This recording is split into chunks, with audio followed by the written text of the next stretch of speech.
Hello, everyone. It's Jerry at the Fledge. Welcome to another episode of Every Damn Day. And today I'm up in my office. I've got a 517 Living t-shirt on, represent. You should check out their calendar and all their directories. I'm wearing a headset, got brown hair, brown eyes, and we're going to switch up the show a little bit today, do some things in different order. And I still have to do this one first, though. So today on the show is our great friend, Dane. How you doing, Dane? Hey, doing great, Jerry. We talked a little bit. I love that Run DMC shirt you have on. Yeah, this is my favorite. So what you been up to today so far? Actually taking a day off. Usually Sundays are kind of busy, but kids are spending some time with grandparents and actually getting ready to move. So spent a lot of time yesterday getting boxes around and spent the morning just kind of relaxing and prepping for the show. Oh, well, thank you. Yeah. So I'm going to change the order of a couple things. I'm going to start asking the question from yesterday's show that we kind of daisy chain the shows together right at the beginning of my questions with you. So yesterday on the show, I had Ruben from Washington Avenue Advisors. And his question that he wanted me to ask you was, do you have a morning routine? And if so, why is it significant to you? That's a great question. I do have a morning routine. It's not as rigid as I'd like it to be because I'm finding out that it is significant. I didn't used to have a routine at all. And as I've developed professionally and had kids, I found that having a morning routine is a great way to start your day and make sure that you're kind of doing the things that you need to do. For a long time, I didn't do a whole lot with self-care and like really taking care of myself. I mean, I, of course, took a shower and brushed my teeth and everything, but just going through that process of like the things that you do to set your day up for success, I found is really beneficial. And so I have adopted a morning routine. And I think it's super valuable, and I kind of want to do more of it to add to that routine to better my day. Yeah. So you still take showers? Because I quit after day 2 of the pandemic. Right. Seriously. Yep. I have a hard time being motivated to shave every day. Yeah, that's one of the reasons why I grew a beard, kind of out of laziness, because it's a pain to shave. So I just take care of the neck beard, and then I'm good. Yeah. So let's talk about you a little bit. Where were you born and raised, and where'd you go to school and all that stuff? Yeah, so I've lived in the mid-Michigan area my whole life. I was born in Lansing, but grew up in Fowlerville. So, kind of always between like Livingston County and Ingham County, and went to Fowlerville schools my whole life. I wasn't really sure what I wanted to do. When I grew up, I applied to go to chiropractic college of all places. I never even attended a chiropractor, but my parents did. So I felt like that was an important job to be done. So I applied and started the process, but then just never pursued it. I was starting to get into music and technology and audio recording. So I went to LCC and majored in audio engineering. And so I went through their program and ended up going back and getting a couple of different certificates and degrees in the audio space. And so that kind of led me to where I am today. So I just want to give a shout out to LCC's program. It's a very good program, isn't it? It is. It's it was a little difficult deciding to go to a community college as opposed to a university, but I really liked the audio side of it and seeing what they were doing in the industry and the people that were connected to it, like Glenn Brown and East Lansing. I just really thought it was a good choice, and it proved to be so. I use those skills I learned at that college every day. So did you do an apprenticeship somewhere? I did a like an internship, but not so much an apprenticeship. Oh, okay. We were trying to form a more solid partnership with them because I think there's a 30-hour requirement or something to get your degree. Yeah. So yeah, but that's a great program. Yeah, for sure. I enjoyed it. So what are some of your projects you're working on? I'm the type of person that's into a lot of things, and so I found that I was turning my hobbies into businesses, and all things tech basically. And so, some of the things that I'm into are website development, app development, um, just general technical consulting. I love working with people and problem solving, bridging gaps. Just everything around making life easier using technology. It's kind of my Yeah. motto. Do you work for yourself, like a freelancer? I do. I mean, I have a day job. I work for a lobbying firm in downtown Lansing as an IT manager, basically, and just handle all the tech stuff for them. And that's a really fun and rewarding job. But I think no matter what, if I was independently wealthy and didn't have to work, I'd still have side gigs and be working with people to just expand my skill and share my knowledge with people that might benefit from it. So Yeah. Do you have like any products that you're working on, or do you build other people's products? Like, do you have an app that is going to change the world?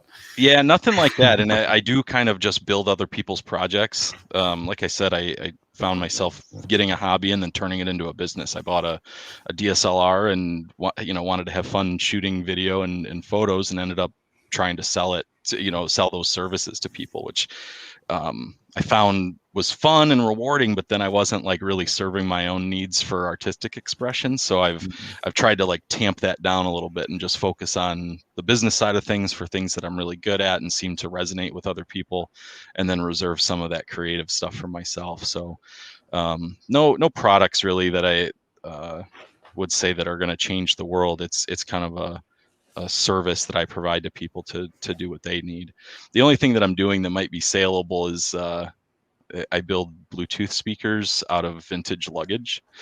And so I just do those kind of like I do some of my other project, like I don't have a website for it or anything. It's just when people ask, kind of through word of mouth, I'll build one for them. But I've thought about making that into a business, just build one and put it up for sale and see where it goes. Did you ever meet those kids at MSU that were doing that too? I don't think so. That's great though. They had a relationship with one of the Chicago speaker makers that if they got a return, they just sent it to these kids, and then they had all these speakers that Wow. nothing wrong with them, or most of the time there wasn't, and they were trying to capitalize on that. I wonder whatever That's happened to them. No, I hadn't heard that. If you look on Etsy for like vintage Bluetooth speaker or something like that, or luggage Bluetooth speaker, there's a ton of people that make them, and there must be huge margins because they're charging $400 for for one of these things, and I know it didn't cost me that much to make them. Yeah, I But was surprised when I saw that. yeah, I mean, it's a lot of work. I definitely, that's one tough thing as an entrepreneur. I kind of undervalue my skills and knowledge, because a lot of it just comes easy to me, or it's something I have done as a hobby that I can now maybe use to add a revenue stream to my to my business, and I just doesn't feel like it's worth what people are charging for it, but it turns out it is. Yeah. So you do this tech stuff. Mm-hmm. You're a musician too, yeah?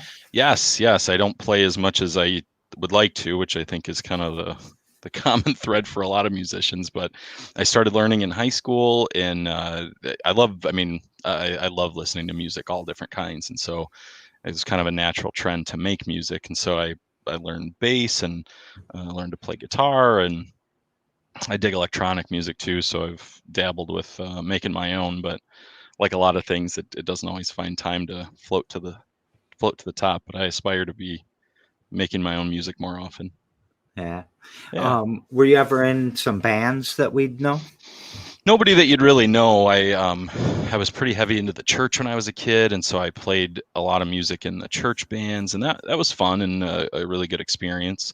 And then I joined up with some other groups of people just making music as we could, but we never really played any shows, just more garage band kind of noodling around stuff, and that was fun.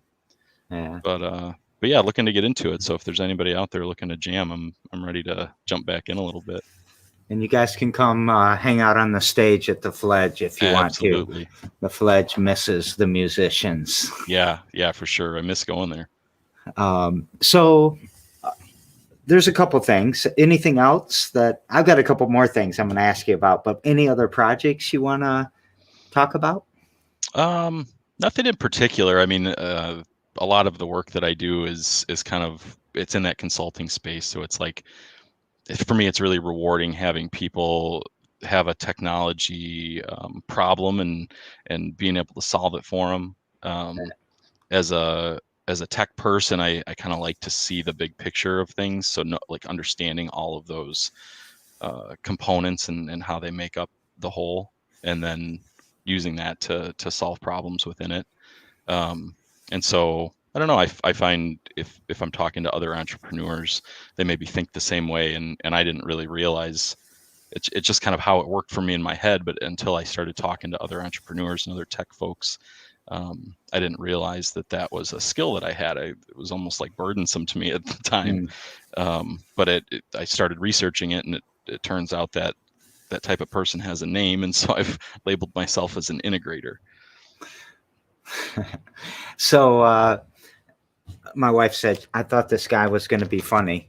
Do you get that a lot? Oh yeah, absolutely. Every time I hand my debit card to somebody, they'll look and say, "Are you related to the comedian?" Yeah. So I know you're a husband and father. Yes, definitely. So I got a couple questions about that. Do you mind? Yeah, absolutely. Yeah, ask away.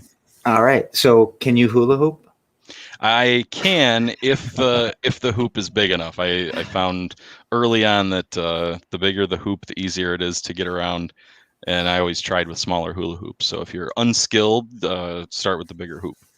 I thought you were going to say you can if nobody's watching. Yeah, right. That's what I would say. Right. Yeah, it was a little embarrassing. I'm not a individual performer like that, but yeah, I can do it now. And I just kind of threw caution to the wind and started doing it no matter what.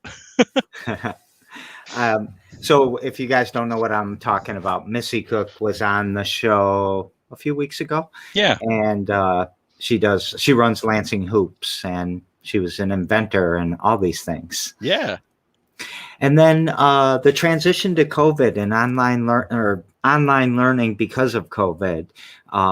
Did your kids have an advantage having a tech wizard dad? It's one of those things like, we're kind of steeped in it. And so I don't see it as something that I'm providing as a value to my kids. But I do think they're maybe a tech savvy and have that benefit of having dad there to fix stuff if it goes wrong. So they haven't run into as many problems, or if they have had problems, they're easily fixed. But my kids have kind of thrived in this environment. Of course, they miss their friends and the socialization, but they've really done well in that remote learning space. So I feel pretty fortunate for that.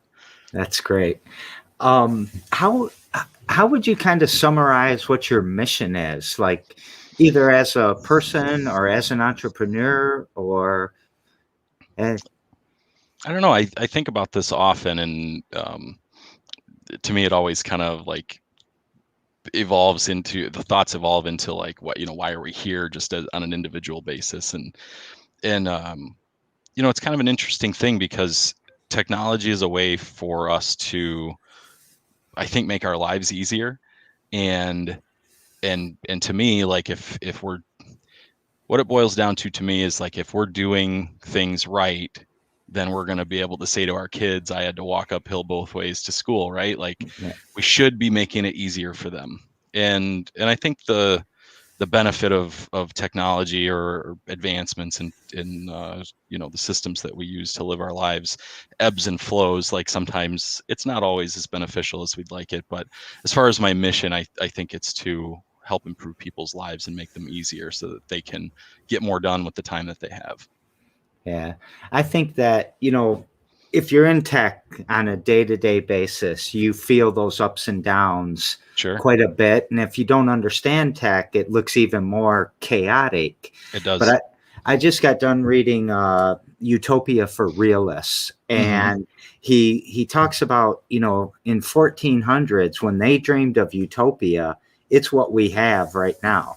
Sure. And when we dream of a utopia, there's always a utopia on the map that we can't kind of find, right? And so we're always chasing a utopia, but a lot more people get fed, a lot more people have protection, a lot more people, have medical treatment than before.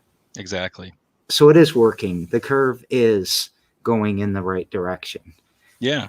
Yeah. And I think it's easy to get kind of cynical about progress because as we grow up, like the things that were difficult for us and really challenging become super easy. So it's easy to get resentful toward the people that have it easier than you did. But like, if we're really honest about it, to me, that's the point. Like, what are we doing otherwise? Yeah. So is there something you do every damn day to push that mission forward?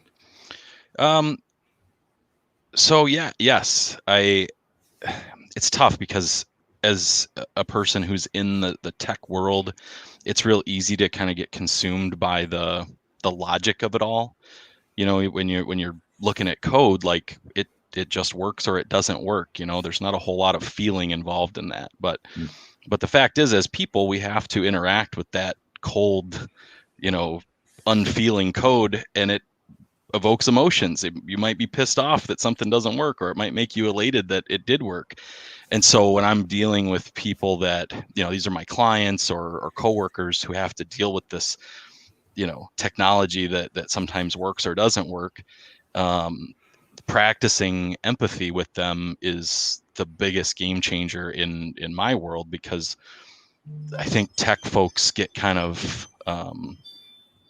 labeled as the like unfeeling, uncaring, just move, I'll take care of it, and they kind of develop this like elite attitude. And sorry if I'm calling anybody out, but that is how it is. And when there's that approach, like, it removes you from the people that you work with, and I don't like that. I get so many times somebody will look at me like I'm a wizard because I could do something that they couldn't. But in the reverse, I see that all the time. The people that I work with that aren't maybe as tech savvy as me, they're super savvy in something that they do, and I couldn't do that stuff. So to me, when I'm working with somebody who's coming to me with a problem, I really just try to practice empathy, and then that transcends into all things. So for people that aren't as savvy on what empathy means, if sympathy is knowing how someone feels or just understanding how someone feels, empathy is feeling it with them, right? To actually feel what it's like for somebody to be frustrated that they can't get their email or